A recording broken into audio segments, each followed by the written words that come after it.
શું તમે ક્યારેય અમૃતસરી સ્ટાઇલની પનીર ભુરજી ઘરે ટ્રાય કરી છે? ના કરી હોય ને તો એકવાર જરૂરથી કરજો, એકદમ ટેસ્ટી બને છે. તો તેના માટે પહેલાં મિક્સ મસાલો બનાવવા ગરમ મસાલો, કિચન કિંગ મસાલો, છોલે મસાલો અને ચાટ મસાલો મિક્સ કરી લઈશું. એ પછી કડાઈમાં ઘી તેલ ગરમ કરી તેમાં કાંદા સાંતળીશું. સાથે તેમાં આદુ મરચાં લસણની પેસ્ટ એડ કરી તેની કચાશ દૂર થાય તેટલું સાંતળી તેમાં ટામેટાં એડ કરીશું અને ટામેટાને પણ તેલમાં થોડા કૂક કરી તેમાં મસાલા કરીશું, જેમાં સ્વાદ પ્રમાણે મીઠું, હળદર, લાલ મરચું, ધાણા જીરું પાવડર અને સાથે તૈયાર કરેલો મિક્સ મસાલો.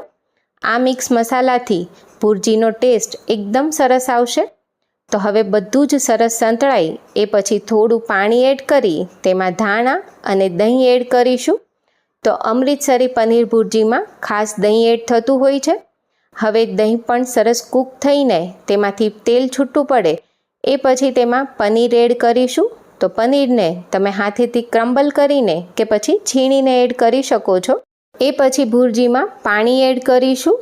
તો અમૃતસરી સ્ટાઇલની પનીર ભુરજી થોડી ગ્રેવી જેવી હોય છે, એટલે એ પ્રમાણે પાણી એડ કરી કૂક કરી લાસ્ટમાં બટર અને થોડી કસૂરી મેથી અને લીલા ધાણા નાખીને ગરમા ગરમ પનીર ભુરજીને જો તમે ફુલકા રોટી સાથે સર્વ કરશો ને તો ખાવાની મજા પડી જશે.